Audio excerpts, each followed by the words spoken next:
There is a particular sound a car makes at 2 in the morning when it is not supposed to be there. Not the engine.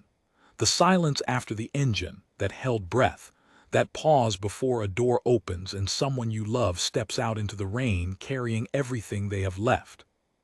I have spent 40 years fixing clocks. I know what time sounds like when it breaks. And the night my daughter came back to my door, soaked through, holding a child that was not born of her body but was hers in every way that has ever mattered, I learned that some kinds of time you cannot fix. You can only decide what you are going to do with what is left of it. Her husband had thrown her out, not for cheating, not for stealing. He threw her out because she dared to love a baby that the world had thrown away first. People always ask me after they hear the whole thing the same question. They ask it carefully, the way you handle something that might still be hot. What did you do to him? And I tell them the truth. I tell them I am a patient man. I tell them I had a lot of time to think. If you have ever watched someone you raised get broken by someone you trusted, stay with me. Because this is the story of the night it started, and I am going to tell you all of it. Even the parts I am not proud of. She knocked like a stranger. That was the first thing that cut me, before I even saw her face. 41 years old, my own front door, the same brass knocker my Margaret picked out at an estate sale the summer before she got sick, and my daughter knocked at it like a woman selling magazines. 3 small raps, hesitant, as if she half hoped no one would answer so she would have an excuse to give up. I was already awake. I am always awake at that hour now. Old men and old houses keep strange company. The radiators tick, the floor settles, somewhere a clock I have not gotten around to silencing chimes the quarter hour. I had been sitting in the kitchen with a cup of tea gone cold, doing the thing I do when I cannot sleep, which is take apart a movement I have already taken apart 100 times. A little Swiss 8-day I keep on the table for exactly this purpose. Springs and screws laid out on a felt cloth like a surgeon's tray. My hands need something to hold or they remember things. So I heard the car. I heard the silence after the car. And I heard her knock, and I knew before I stood up that it was Nora, because no one else on this earth knocks at my door at 2 in the morning, and a father knows the weight of his own child's hand even through 3 inches of oak. I opened the door, and the rain came in sideways with her. She was standing under the porch light, and the light was doing her no favors. Her hair was flattened to her skull on one side and stuck out wild on the other, the way it used to when she fell asleep in the back of the car as a girl. Her coat was the good one, the camel-colored wool she'd been so proud of, and it was ruined now, dark and heavy with water, hanging off her like something she'd drowned in. She had a duffel bag over one shoulder. The strap dug into her so hard the fabric of her coat had bunched. And against her chest, wrapped in what I slowly understood was her own sweater because she had given the baby her coat first and then the sweater off her back, was Eli. My grandson, 8 months old.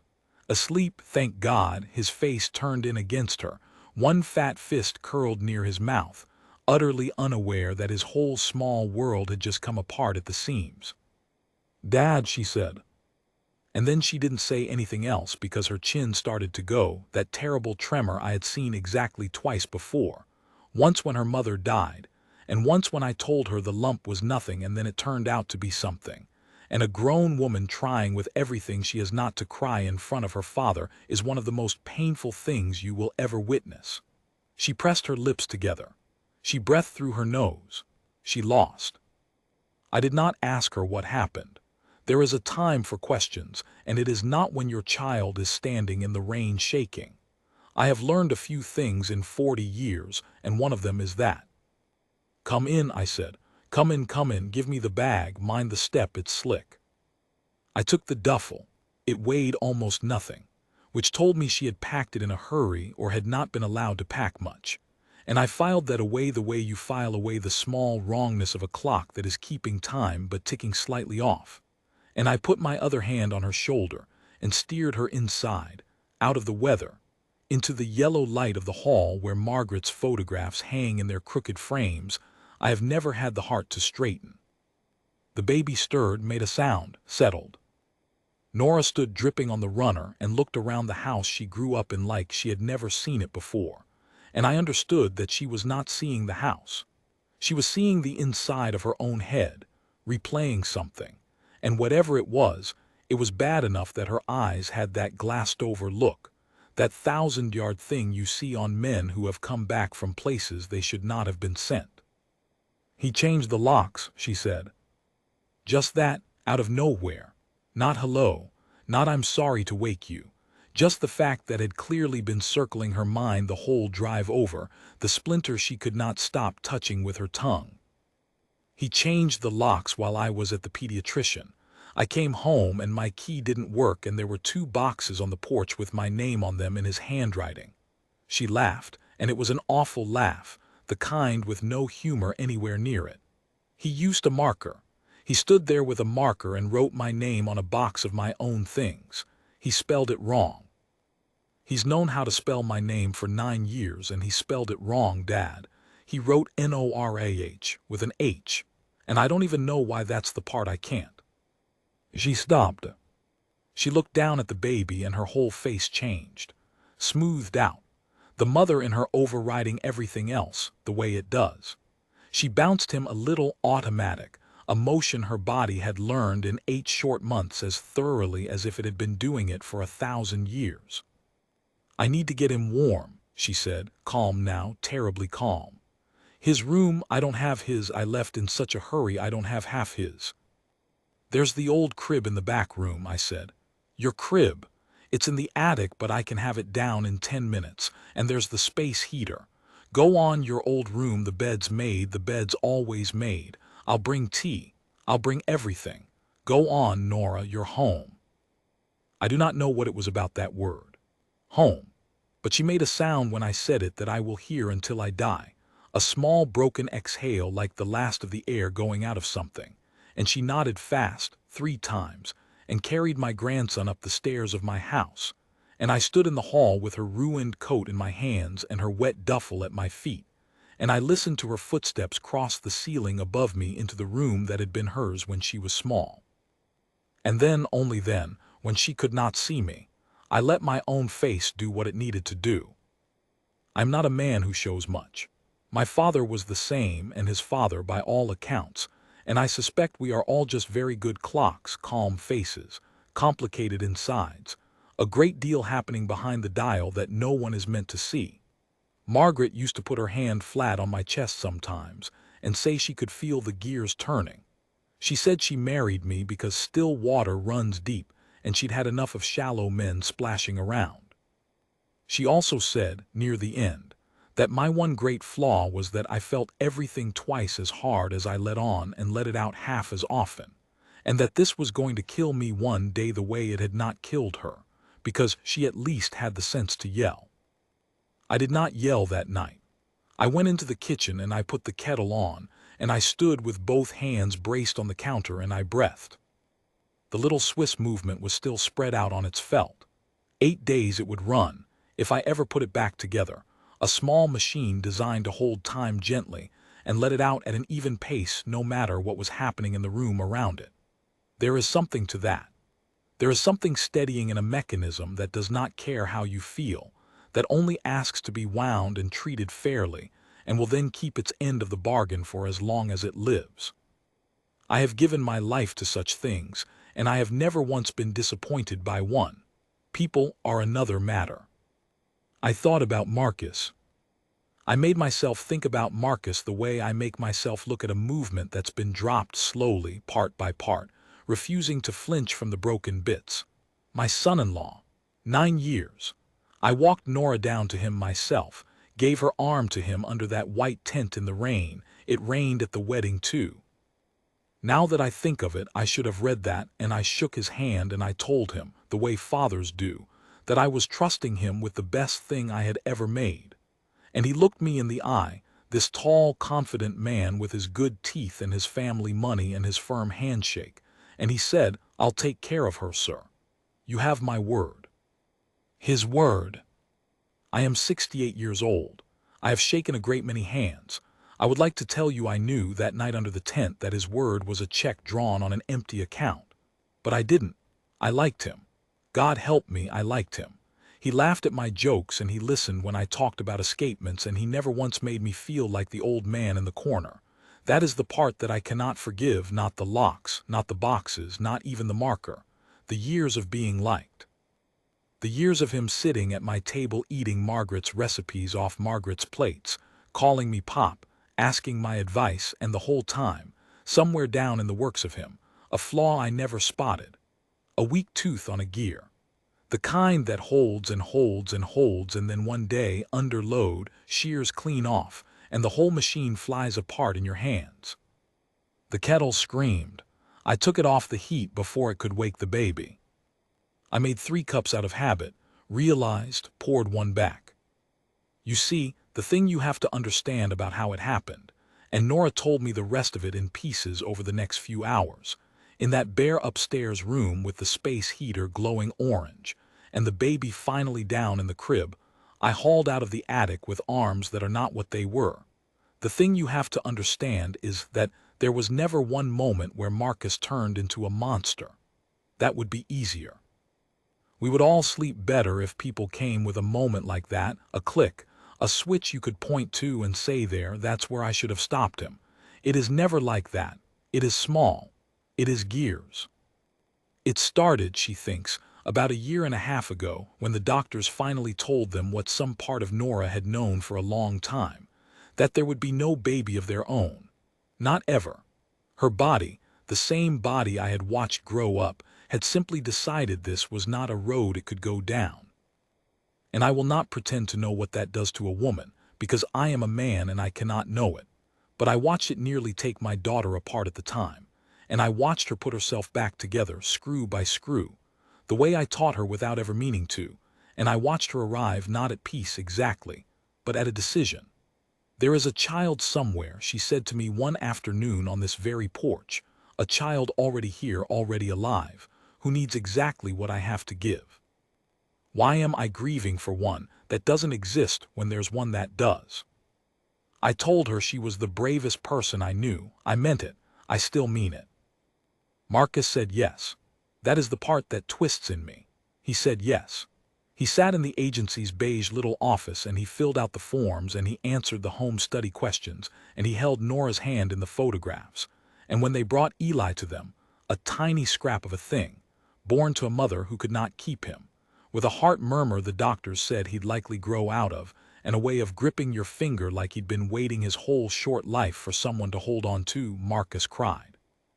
Nora swears he cried, she saw it. So what changed?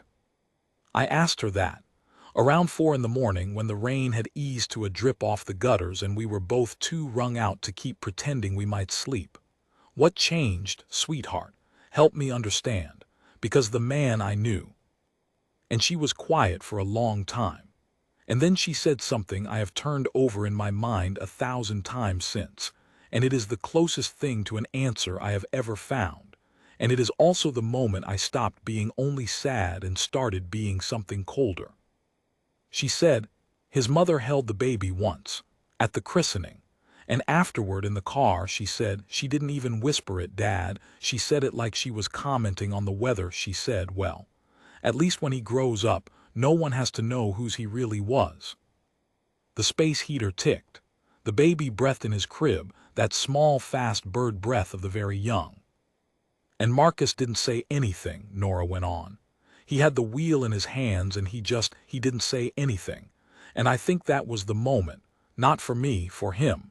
I think that was the moment he started to be ashamed of us, of Eli, of how it looks.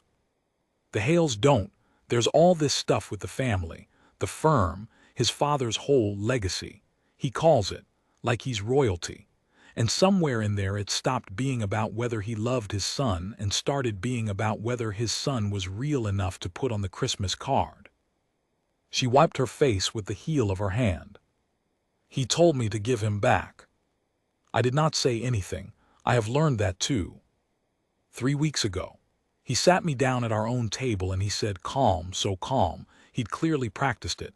He said the adoption wasn't finalized yet, technically.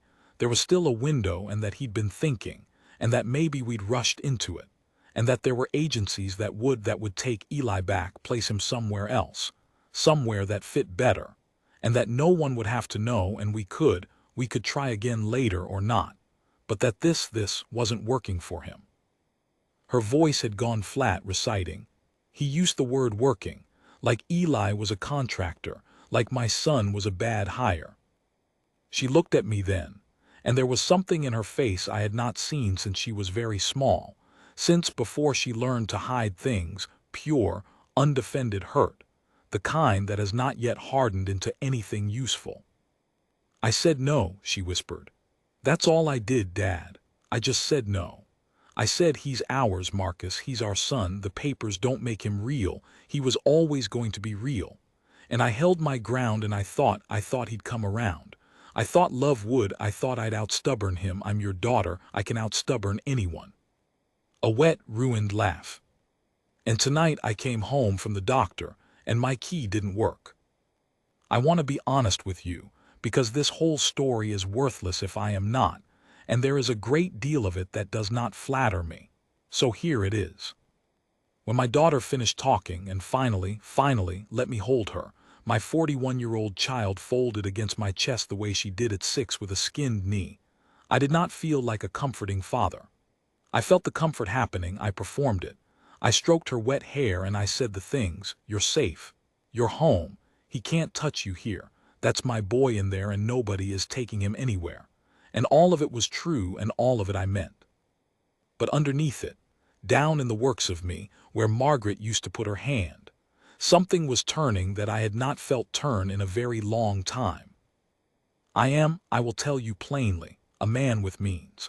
I have never made a show of it because making a show of it is vulgar, and because Margaret would have hated it, but I have spent 4 decades in a small trade with very rich clients, and I have been careful, and I am owed favors by a great many people in this town who would prefer the world not examine too closely how they came by certain things in their collections.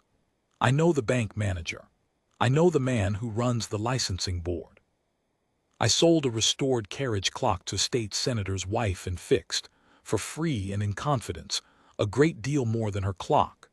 I am not a powerful man in any way you would put on a sign, but I am a man around whom favors gather, the way iron filings gather around a magnet, slowly, quietly, until one day you look down and there is quite a lot of metal in your hand. And Marcus Hale, my son-in-law, who threw my daughter and my grandson out into the rain to protect a legacy, Marcus Hale had been for 9 years in the habit of telling me things. At my table, over my whiskey. Pop, can I ask your advice? Pop, between us. Pop, don't tell Nora, but... He told me things, over 9 years, that a more careful man would not have told the father of his wife. And I, being the kind of man who takes things apart to understand how they work and forgets nothing, being a man whose hands need something to hold, I had, without ever meaning to, without ever once thinking I would use it, kept every single one. I held my daughter while she cried herself empty. I got her into the bed that had been hers since she was a child. I stood over the crib for a long while and watched my grandson sleep, his murmuring heart going steady under the blanket, his fist still curled near his mouth, holding on to nothing, holding on out of pure animal hope that there would be something there worth holding on to. There would be, I promised him that silently. The way you make the promises that matter, there would be. Then I went downstairs. The rain had stopped. The first gray was coming up behind the trees. On the kitchen table the little Swiss movement still lay in pieces on its felt, springs and screws, a machine I could put back together with my eyes shut. I sat down in front of it. I did not touch it. Instead I took out of my cardigan pocket the thing I always carry, the thing I have carried every day since the morning of the funeral, Margaret's pocket watch.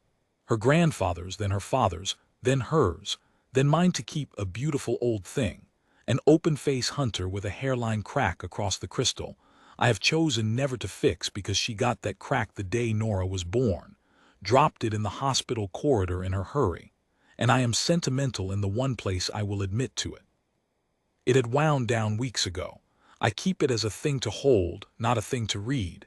Time does not run in it anymore. I wound it. I sat there in the cold blue light of the breaking day, in the quiet house with my child and her child asleep above me, and I wound my dead wife's watch slowly, feeling the spring take up its tension under my thumb, feeling the small mechanism come alive again, that faint tick starting up like a heart deciding to beat. And I spoke to her, the way I do, the way the people who would call me dignified would be surprised to learn I do nearly every night. "You should see what he's done, Margaret," I said. "You'd have yelled. You'd have driven straight over there in your dressing gown and yelled and probably done more good than I'm going to do." I turned the watch over in my hands. "I'm not going to yell. You know I'm not. You always said that was the trouble with me." The tick steadied, found its rhythm. "But I'll tell you what I am going to do.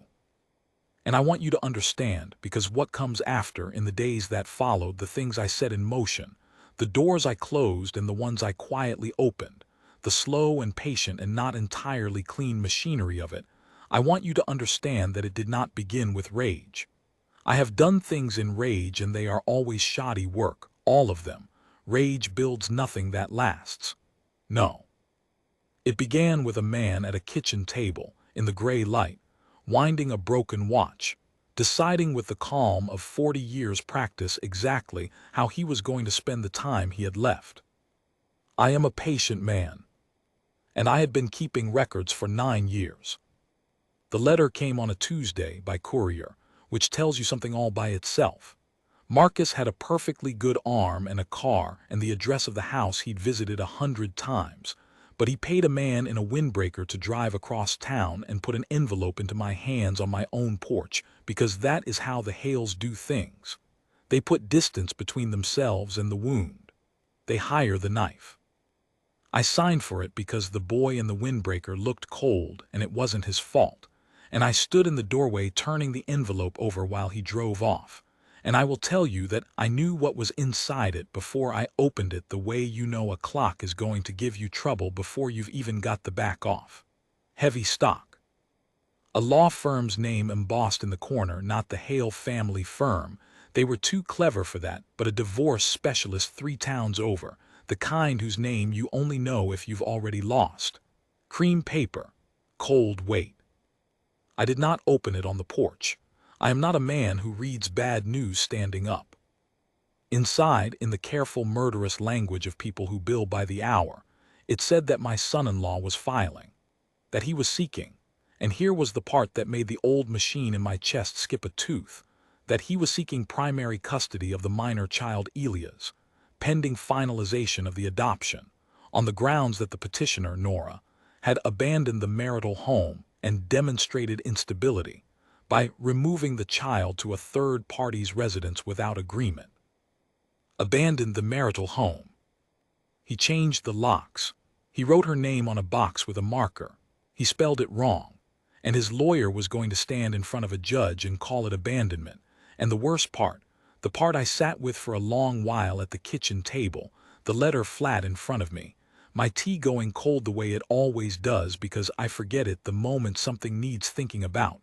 The worst part was that it might work, because the adoption was not final. Because in the eyes of the law Eli was still, technically, in a kind of limbo, a child the system had placed but not yet permanently given, and into that limbo a clever lawyer could pour any amount of doubt. He wasn't trying to get rid of the baby anymore.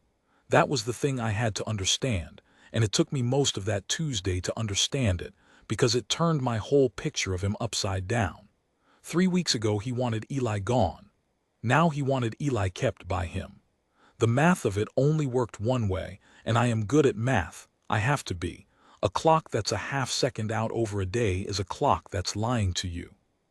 He wanted custody because a man who fights for his child looks like a good man. And a man who looks like a good man does not look like a man who threw his family out into the rain. Eli had stopped being a problem for the legacy. Eli had become an asset to it. I had to put the letter down and walk out into the yard at that point, because there are some kinds of cold that you cannot feel sitting still. Let me tell you about the ledger now, because this is the part where it starts to matter, and because I have made you a promise to be honest even where it does not flatter me. I keep a book. I have kept it for 30-odd years. It started as a workshop book. Every clock that comes across my bench gets an entry, the maker, the movement, the fault, what I did, what it cost, what the owner was like, because clients lie about what they paid and you'd be a fool not to write it down. But somewhere along the years it became more than that. It became the place I put things I didn't want to lose and didn't want to carry. Margaret's last good day, I wrote down. The exact words the doctor used. Nora's first word, which was not mama or dada but gone. She pointed at an empty chair and said gone, and I have never stopped thinking about that. I'm a man who fixes time for a living and cannot, it turns out, keep a single moment of his own from running out. So I write them down. It is the only revenge any of us really gets against the clock, to make a mark that says this happened. I was here, I noticed. And in among the movements and the moments, over 9 years, I had written down Marcus. Not on purpose. That is what I keep telling myself, and it is even mostly true. But the man talked. He'd come to me. Every family has the one they confess to, and for some reason it was me, the quiet father-in-law with the whiskey and the patience and the hands always busy with something, so it never felt like you were being watched. He'd sit across the bench and talk while I worked, and the work made him careless, the way a long drive makes people careless, and over the years he told me a great deal. He told me 4 years ago that his father, Gerald Hale, the great Gerald Hale, the firm's founder, the name on the building, had made the firm's reputation on a single enormous case in the 80s, the case everyone still talked about, the one in the framed clippings on the office wall. And he told me, 3 whiskeys in, laughing like it was a fine joke between men, that the case had been fixed. Not lost and then found, fixed. Fixed. That a witness had been paid, that a document had been adjusted, that his father had built the whole shining legacy of the Hale name on a foundation that, if it ever came up out of the ground into the light, would not survive contact with it. It's all anyone has on us, he'd said, and nobody has it because the only people who knew are dead or paid. And then he'd looked at me, suddenly a little sober, and said, "Pop, I don't know why I tell you these things." I'd said, "Because I never repeat them." And I never had. That was true too. I'd written it down, I write everything down, but I'd never repeated it, never used it, never thought I would, because what kind of man keeps a knife like that under his bench for a family member? I'd written it the way you'd write down the serial number of a thing you'll never need, out of pure habit, out of the compulsion that has run my whole life. This happened, I noticed. I went out to the workshop on Wednesday, and I took the ledger down off the shelf, and I sat with it open on my knees for a long time before I read a single word. Because here is the thing I want you to sit with, the thing I sat with. Using it was not clean. There were people in that old story who were not Marcus. Gerald was an old man now, sick, by all accounts not long for it. There was a mother-in-law who, whatever poison she'd put in her son, had not herself changed any locks. There were employees at that firm, secretaries and clerks and young lawyers, dozens of them, whose mortgages and children's braces and quiet, ordinary lives all rested on the foundation I was thinking about pulling out from under. You do not get to take a building down and choose who's standing in it. I know that. I have spent my life in mechanisms. I know that you cannot remove one tooth from a gear train and expect the only thing to stop to be the part you're angry at. Everything is connected to everything. That is what makes a clock and not a pile of brass. I read the ledger anyway. Cover to cover, every Marcus entry, 9 years of a careless man trusting a quiet one. And by the time I closed it, the winter sun had gone down behind the workshop window and my hands were cold, and I understood 2 things with great clarity. The first was that I could do it. I had enough. Not in court, I'm no lawyer, but in the only court that frightens a family like the Hales, which is the court of the firm's clients, its partners, the bar association, the local paper that had been dying to take Gerald down a peg for 30 years. I could make a few quiet calls. I could put the right pages in the right hands. I would never have to raise my voice. I could, with a week's patient work, salt the earth the Hales had grown their whole proud name in. And Marcus would spend the next 10 years of his life so busy keeping his father's house from collapsing that the idea of fighting my daughter for a baby would seem like a luxury from another life. The second thing I understood was that I did not yet know if I could live with it. Nora found out I was thinking about something. Of course she did. She is my daughter. She has my face, which means she can read mine the way I can read hers, which is the curse of resembling the people you love. It was Thursday night. Eli had gone down. He was sleeping better. The little soul. He'd taken to my old house the way he'd taken to my daughter, with that total uncomplicated trust the very young still have before the world teaches them otherwise. And Nora came down to the kitchen in Margaret's old robe, which she'd found in the cedar chest, and which I had not been able to say anything about because my throat had closed up entirely the first time I saw her in it. And she sat down across the table from me, and she looked at the closed ledger sitting by my hand, and she said, "What are you doing, Dad?" Not a question, she knows me. I could have lied. I am a good liar when I need to be. You cannot deal with rich clients for 40 years and not learn the trade of the comfortable untruth. But I have never once successfully lied to my daughter, and I was too tired to start, so I told her. Not all of it, but enough. I told her there were things I knew about Marcus's family, things I could use, and that the letter on my desk had decided me, and that I was not going to sit in this house and watch a man take her child to make himself look noble at a dinner party. She was quiet for a long time. The kitchen clock ticked, the wall regulator, the loud one, the one Margaret always said sounded like a disapproving aunt. Then she said, "No." I thought I'd misheard. "No," she said again, and her voice was shaking but her eyes were steady, and I realized she'd come downstairs having already decided to say it, that she'd been rehearsing it up there in the dark the way she'd once rehearsed telling me she was dropping out of law school to do the thing she actually loved. "Dad, listen to me." "No." "Nora, you think I don't want to burn his whole life down?" Her hands were flat on the table, pressing, the way mine had pressed the counter that first night. I lie awake and I imagine it. I imagine things that scare me. I have never in my life wanted to hurt someone the way I want to hurt him.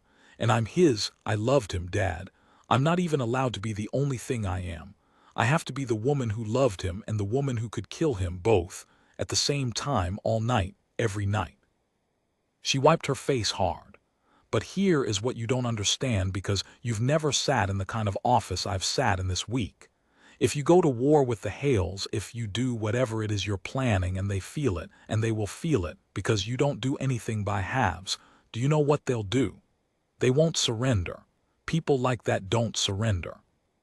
They'll spend everything they have making me the villain, because a desperate family is a dangerous family, and they have lawyers and I have a duffel bag of half my clothes. They'll say my father is a vindictive old man waging some kind of vendetta. They'll say the home isn't stable. And the one thing a judge is going to be looking at, the one thing that decides whether I get to keep my son or whether some stranger in a robe hands him to the man who threw him away, is which side looks calmer. Which side looks safe. She leaned forward. "I cannot afford your revenge, Dad. Eli cannot afford it. We can't win a fight.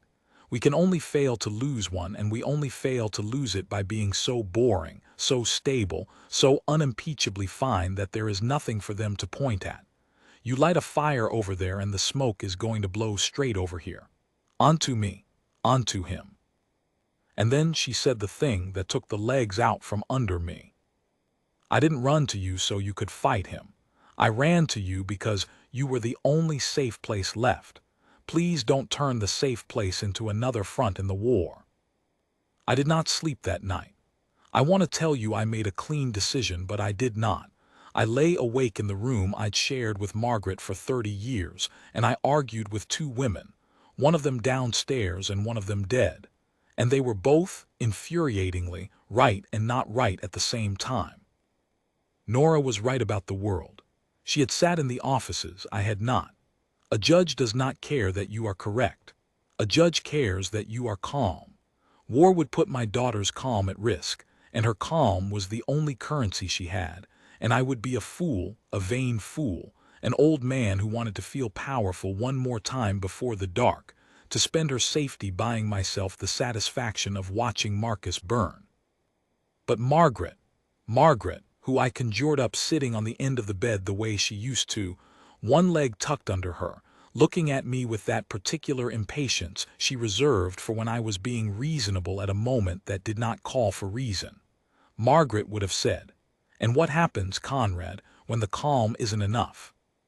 What happens when you've all been so very boring and unimpeachable and that man takes the baby anyway, because the law is not a clock, it does not keep fair time, it runs fast for the rich and slow for the rest, and you sat on the one thing that could have stopped it because you wanted to look like a gentleman?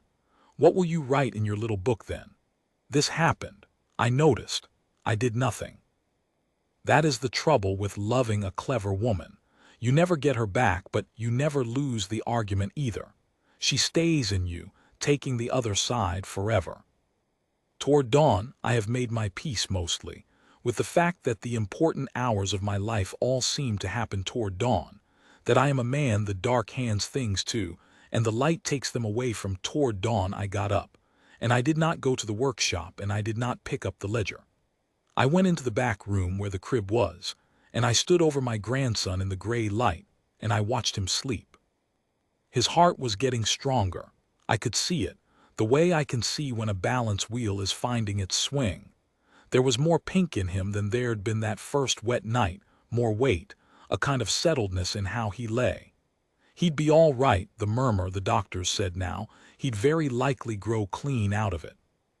There was a whole long life folded up small in that crib, decades of it.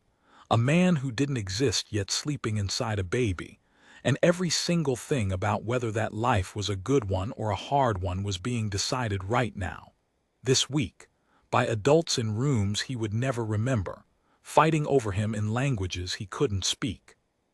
And I understood, standing there, that Nora and Margaret were arguing about the wrong thing. The question was not should I fight or should I stay calm. The question was what is the fight even for?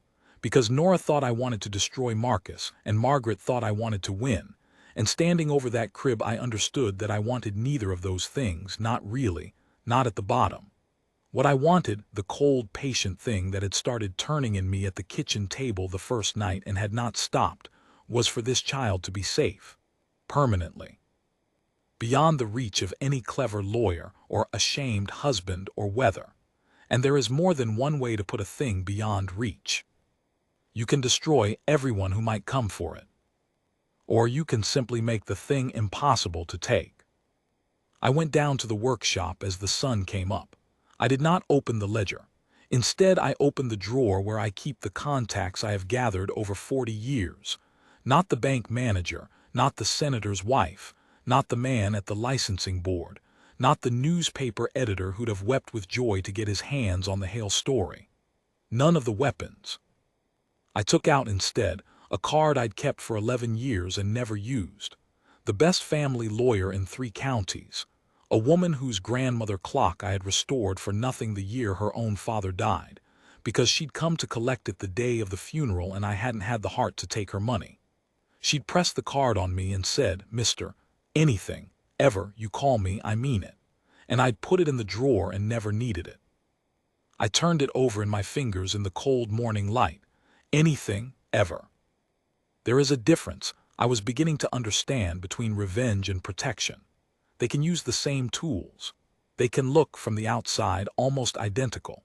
But they point in opposite directions, one toward the man you hate, one toward the child you love, and a wise man, an old man, a man who has spent his life learning that you cannot remove one tooth without stopping the whole train, had better be very, very sure which way he is pointing before he winds the spring.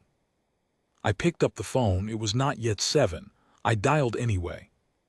She answered on the 3rd ring, sleep in her voice, and I said, "You told me once I could call you. Anything, ever. I'm afraid I'm going to hold you to it." And then I told her about my grandson. But I did not put the ledger back on the shelf. I want to be honest with you. I set it on the workbench, closed within reach. Because I am a patient man and a careful one, and I had decided to fight clean, but I had not decided to fight unarmed. Some knives you keep under the bench not to use, but so that the other man knows when the time comes that you have won. The time was coming. I could hear it. I have spent my whole life listening to mechanisms, and I could hear this one beginning to move, tooth by tooth, toward the moment it would all have to be decided. The courtroom smelled of floor wax and old radiator heat, and there was a clock on the back wall behind the judge, a cheap battery thing, plastic, the kind they buy by the gross for institutions, and it was running 4 minutes fast. I noticed it the moment we sat down, and I could not stop noticing it for the entire hour. 4 minutes of borrowed time hanging over the whole proceeding, a small lie nobody else in the room could see. I wanted to climb up on a chair and fix it. My hands actually itched. Vivian had to put her own hand flat on my forearm at one point, the way you'd quiet a dog, because she could see something building in me, and she did not yet know it was only the clock. Vivian Cho was everything Nora needed, and I was not. Calm where I run cold, precise where I run patient. A woman who had clearly sat in 1,000 of these rooms and lost just enough of them to never once be careless. She'd taken the case for $1, she insisted on $1. So it's real, so you can't fire me, and so I can't quit. And she'd spent 2 weeks turning my daughter into the most unimpeachable mother in the history of the county. Pediatric records, the home study. Affidavits from neighbors, from the agency caseworker, from Eli's doctor about the murmur and the weight gain and the thriving. That was the word the doctor used.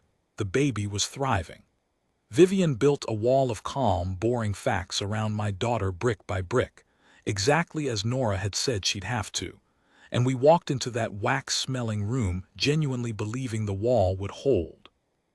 It held for about 40 minutes. Then Marcus's lawyer, not the divorce specialist now, the Hales had brought in someone slicker. A silver man with a voice like warm oil stood up and stopped talking about Nora at all. He talked about me.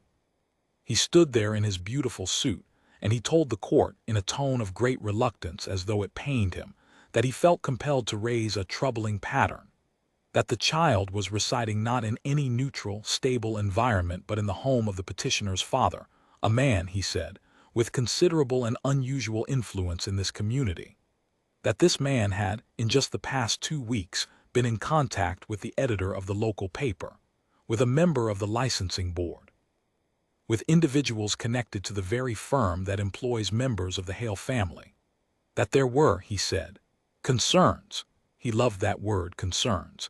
He used it the way a man drops poison into a well, a little at a time so no one can say exactly when the water turned. Concerns that this was not a custody matter at all but the opening move of a coordinated campaign of intimidation by a powerful and vindictive older man against a grieving young husband. A grieving young husband. I sat very still. 4 minutes fast, the clock said, 4 minutes fast. Because here was the trap, sprung, exactly where Nora had warned me it would be, and exactly where I had not quite believed it. They had been watching me. Of course they had. The Hales hire the knife, and the knife had been following the old clockmaker around town for 2 weeks, writing down every door I knocked on. And it did not matter that I had not used a single thing. It did not matter that those calls had been hesitations, not attacks, an old man wandering the edges of a weapon he hadn't yet picked up. In that room, intent was nothing and appearance was everything, and the appearance was of a rich and connected patriarch flexing his power. The very fact that I could hurt them had been turned, with a few oily sentences, into proof that I would, and that proof had been hung around my daughter's neck. I watched the guardian ad litem, Ms. Prout, a tired woman with kind eyes and a thick folder, the person the court had appointed to speak for Eli, the only person in the room whose job was solely the baby. I watched her write something down. I would have given 10 years of my life to read it. When it was over, the judge made no ruling on custody. He did worse. He ordered a continuance 6 weeks, and in the meantime granted Marcus interim visitation, 2 afternoons a week and 1 overnight, to preserve the parental bond pending the court's determination. He said it gently. He probably thought he was being wise, splitting the difference, hurting no one. He was a decent man with a fast clock and no idea what he had just done. Because what he had done was hand my grandson, 2 afternoons a week and 1 whole night, back to the people who had thrown him away. The first handover nearly finished me, and I was only watching it. We did it at the house, Vivian's idea, neutral seeming, controlled, with Vivian present and me kept firmly upstairs, and out of sight because the last thing on earth that custody case needed was the vindictive patriarch hovering in a doorway.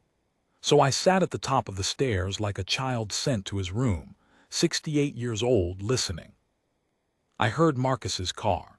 The silence after the engine, I have come to hate that silence. It is the sound my whole story turns on. I heard the doorbell which he rang, the formality of it obscene, ringing the bell of the house he'd eaten 100 dinners in.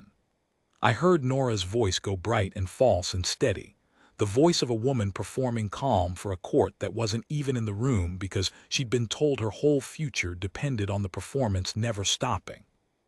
I heard her tell Marcus that Eli had eaten at noon, that he liked the green blanket, not the blue, that he'd been a little fussy with his back teeth coming in. All the small, holy knowledge of a mother handed over to a man she could not refuse. I heard Eli, and this was the part I heard Eli fuss, that rising note, because Bobbies know, they don't have the words but they know, they feel the wrongness in the air and they reach for the one safe thing. And I heard my daughter say in a voice I will hear in my last hour, "It's okay, baby. Go with Daddy. Mommy will be right here. Mommy's not going anywhere." The door closed, the car started, the silence after, then a longer silence, the worst one, the house holding its breath. And then I heard my daughter sit down on the floor of the front hall. Not a chair, the floor. I heard the soft, heavy sound of a person going down onto the boards, and make a sound I had heard exactly once before in my life, the night her mother died. A sound that does not come from the throat but from somewhere underneath everything. And I came down those stairs not as a strategist or a powerful man or an alpha anything but as her father. And I sat down on the floor of the hall beside her, my old knees be damned, and I held my child while she came apart. And I did not say it's going to be okay, because we were past the age where I was allowed to lie to her like that. I said, "I know. That's all, I know I've got you, I know." And somewhere in that hour on the floor, Eli's green blanket left behind on the stairs because Marcus had taken the blue one, the wrong one, even that he got wrong. Somewhere in that hour I stopped being patient. I went to see Marcus. Not at the firm, not at the house, at the gym of all places, the absurd glass-fronted place where he played squash on Thursdays, a routine he'd told me about across my own bench years ago. I waited in the parking lot in the cold with Margaret's dead watch in my pocket, and when he came out, flushed and bright and fine, swinging his bag, a man whose son had spent an overnight in his house and who looked entirely untouched by it, I stepped out where he could see me. He stopped. To his credit, he didn't pretend. He'd known this was coming, I think. Some part of every careless man knows that the patient one has been listening all along. "Pop," he said, "old habit." Then he heard himself and his face closed. "Conrad." "I'll keep it short," I said. "I'm an old man and it's cold."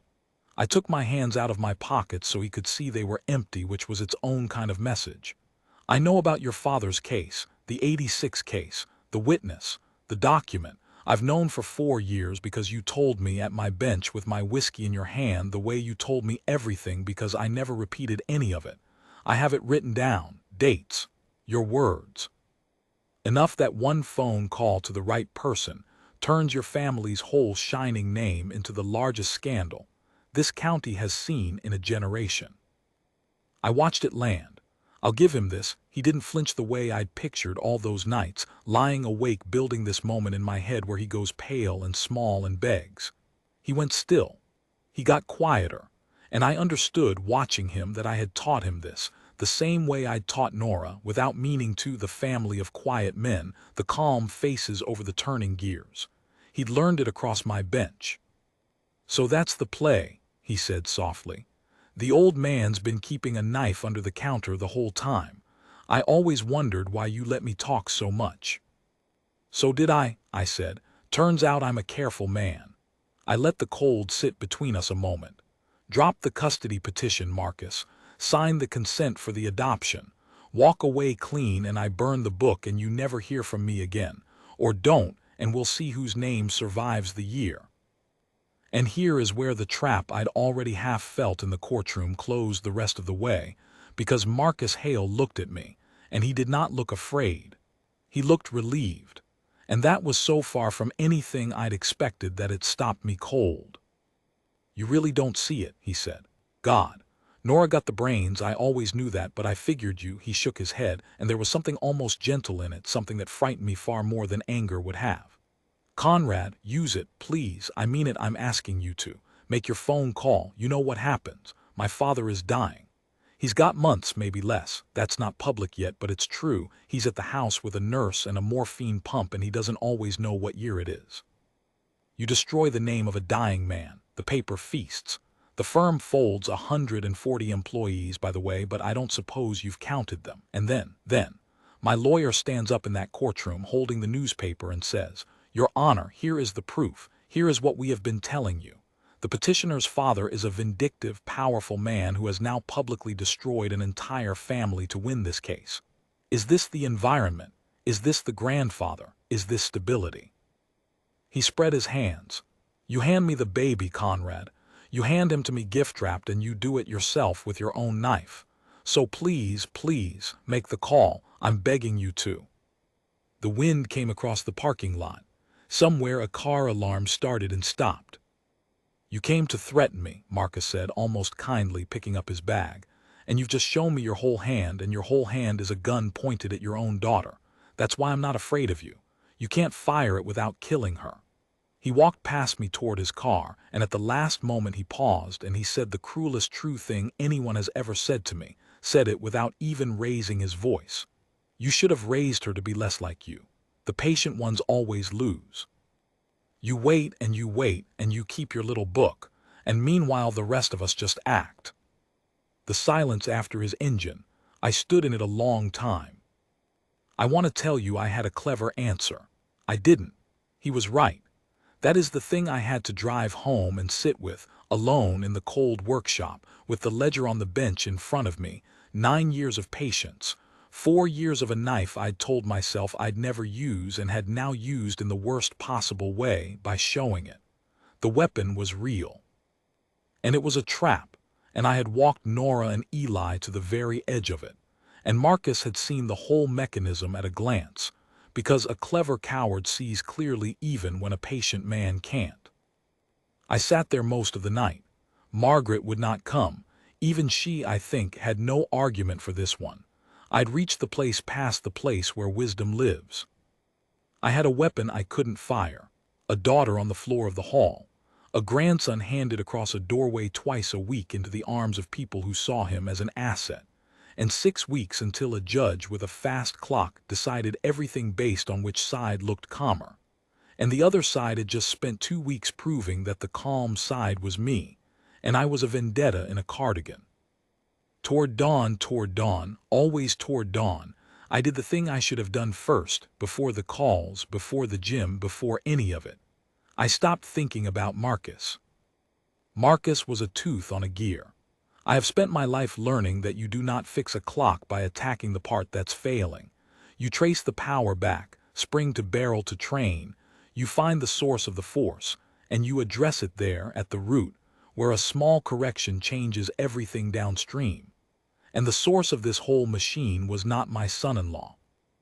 Marcus was a frightened man performing strength for an audience of one, the same audience he'd been performing for his entire life.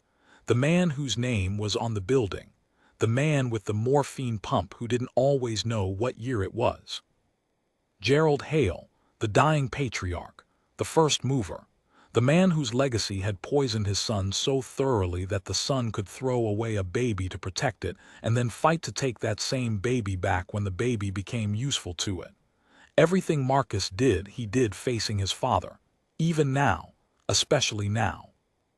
I did not need to destroy the Hale name. I had been pointing the whole weapon at the wrong man. I needed to talk to the one person Marcus was truly afraid of. The one person who could end the custody fight with a sentence, because Marcus would obey it. Marcus had never in his life disobeyed it. The one person. It occurred to me as the gray light came up over the workshop bench, and I turned Margaret's cold watch over and over in my hands, who just might, see the thing more clearly than his son ever could, because the dying see things the living refuse to. I had spent the whole story thinking of Gerald Hale as the disease. What if he was the cure? I closed the ledger. I left it on the shelf this time, really left it, pushed it back into the dust. And I went into the house and I shaved, and I put on the good suit, the one I'd worn to walk Nora down the aisle and to bury her mother, the suit my life's 2 heaviest days had already lived in. And I got in the car while my daughter and grandson still slept. And I drove out toward the Hale estate in the early light to sit at the bedside of a dying man and ask him, without a single weapon in my hands, to give me back my grandson's future. I did not know if he'd see me. I did not know what I'd find when I got there. I did not even fully know what I was going to say. Diana Hale opened the door herself, which I had not expected. I'd pictured a maid, a nurse, a buffer. The Hales hire the knife. The Hales hire the buffer, but it was Marcus's mother who stood there in the gray morning in a cashmere cardigan with her arms crossed against the cold, and she looked at me on her doorstep in my funeral suit, and something passed over her face that I have spent a good deal of time since trying to name. It wasn't surprise. I think it was recognition, as if some part of her had been waiting all these weeks for the other grandfather to finally come. He's not well enough for visitors, she said, but she didn't close the door. I know, I said. I won't tire him. I'm here to fix his clock. It was the truest lie I have ever told. I'd seen the clock years ago. Once, at the firm's holiday party, the only time I ever set foot in the Hale orbit before Marcus married into mine. A long case clock in the front hall, English, early 19th century. A beautiful old thing with a painted moon dial, and it had been stopped even then, hands frozen at 4:20, the way the clocks in proud houses so often are, because the people who own them buy them for the look and never learn that a clock is a living thing that has to be wound and loved, or it simply stops keeping faith with you. I'd offered that night to look at it.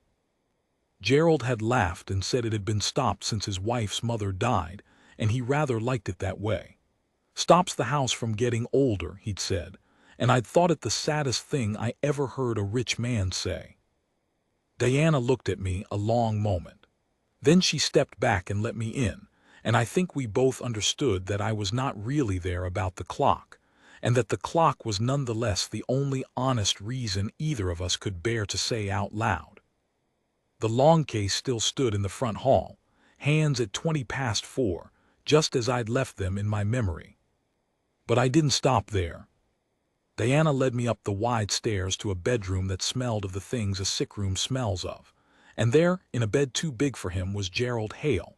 And I will tell you, the great Gerald Hale, the name on the building, the man whose legacy had reached across 2 families and a courtroom and a baby's whole future, was a small gray thing in that bed, his skin gone to paper, an IV line taped to the back of a hand that had once, I supposed, signed the documents that built and damned him. There was a clock by his bed, too, a cheap travel alarm ticking. Even the dying keep time, especially the dying. Conrad Vale, he said. His voice was a husk, but his eyes, when they found me, were not. There were stretches. The nurse had warned Diana, and Diana had warned me where he wasn't there at all. This was not one of them. The dying come and go, and when they come all the way. The clockmaker, my son's father-in-law, a breath. Come to bury me a little early. Come to look at your hall clock, I said, and pulled the chair to the bed. It's been stopped since before your mother-in-law died, I'm told. That's a long time for a good clock to be lying about what time it is. Something moved in his face that might once, with more muscle behind it, have been a smile. You're going to talk to me about clocks. I don't have much else, I said. It's what I know. And so I did. I sat by a dying man's bed, and I talked to him about his clock, about the moon dial and the deadbeat escapement, and how a long case like that one wanted only to be wound and treated fairly, and would then keep faith with you for 200 years, longer than any of us, longer than any name on any building. And somewhere in the middle of it, the way Marcus used to do across my bench, the way the careless and the dying both do when someone's hands are busy and their eyes are kind.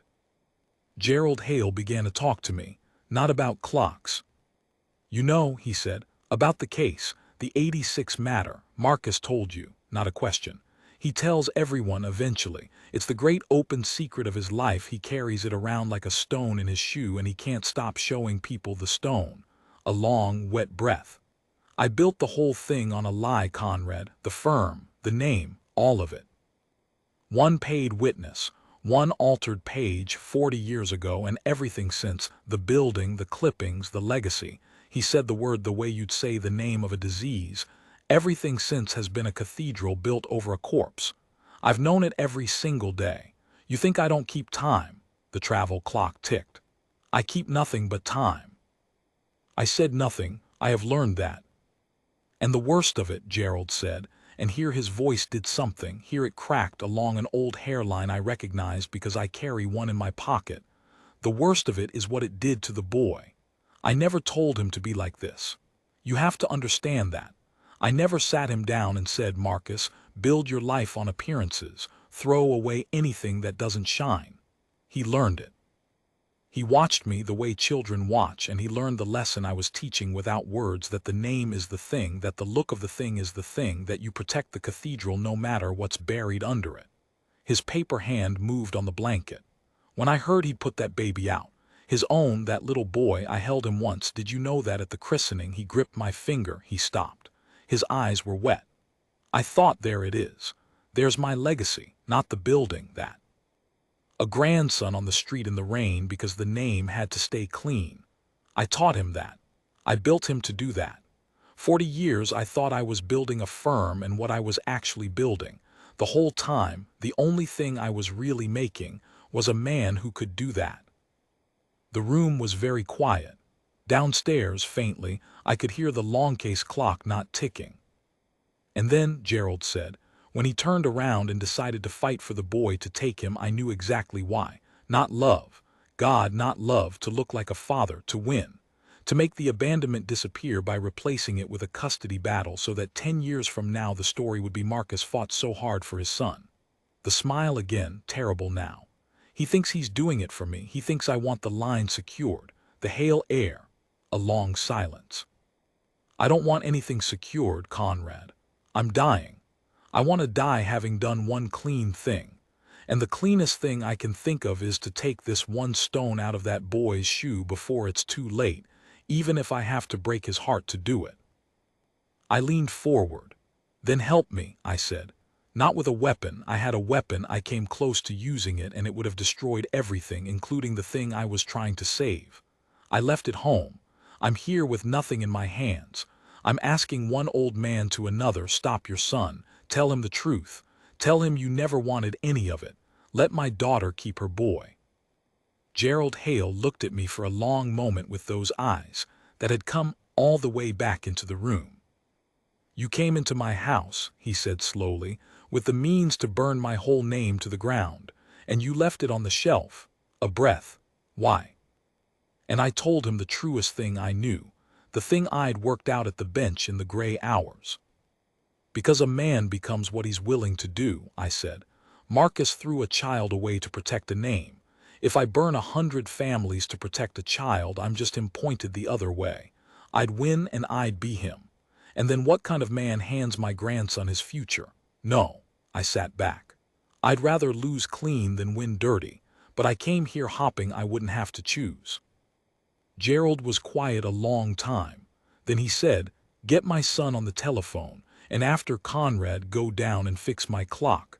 I find I'd like to know what time it actually is, before the end. I won't give you the phone call. Some things aren't mine to repeat. I've made a life out of not repeating things, and I'm not going to start now over a dying man and his son.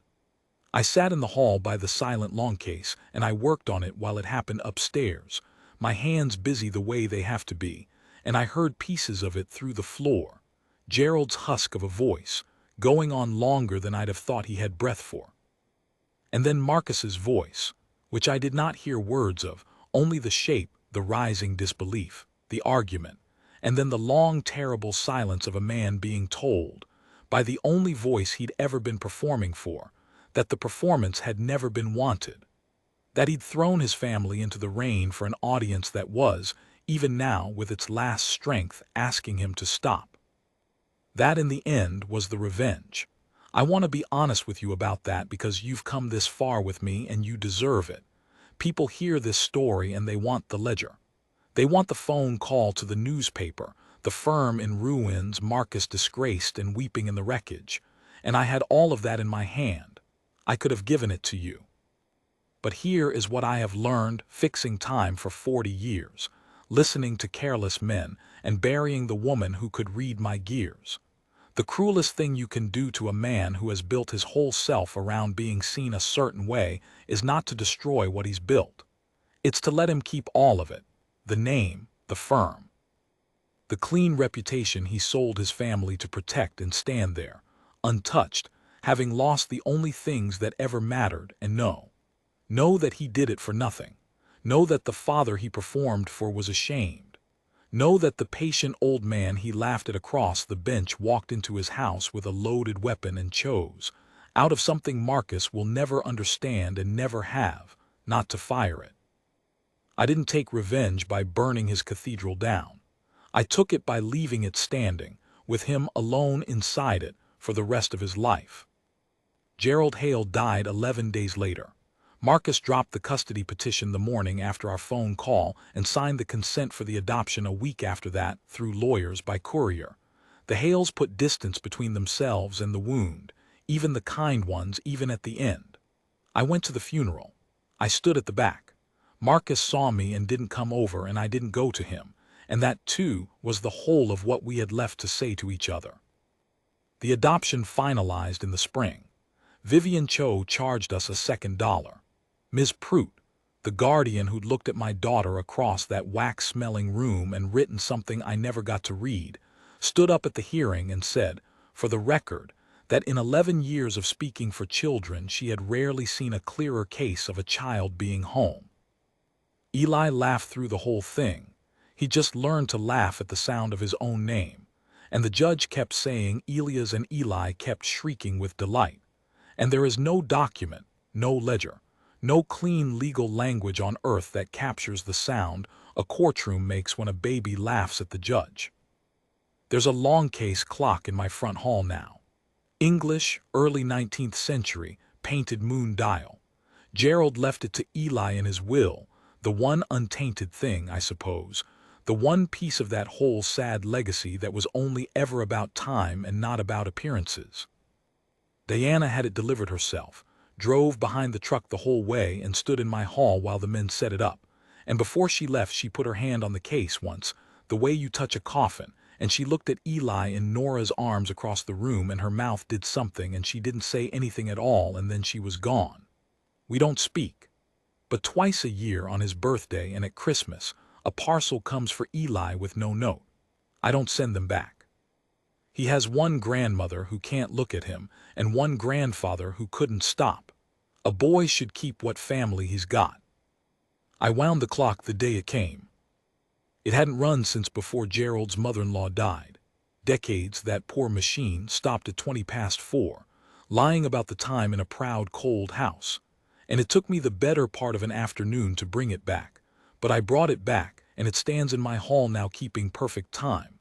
And at night when I can't sleep and I come down to take apart some movement I've already taken apart 100 times, it keeps me company, ticking, honest at last about what hour it is. Nora's downstairs more these days. She sleeps. Eli's heart grew clean out of its murmur, just like the doctor said, and he runs now. He runs everywhere. He runs the way only a child who has never once doubted he was wanted can run. I still carry Margaret's watch. Cracked crystal, the crack she got the day Nora was born. I've decided, finally, after all these years, that I'm never going to fix it. Some breaks you keep. Some breaks are the whole story of how a thing got to be loved. She'd have yelled, my Margaret. The whole way through she'd have yelled. And maybe she'd have been right, maybe a quicker, louder man would have ended it sooner and spared my daughter a few of those nights on the hall floor. I think about that. I'll think about it the rest of my life, which won't, the way these things go, be so very long now. But the boy is home. The clock keeps faith.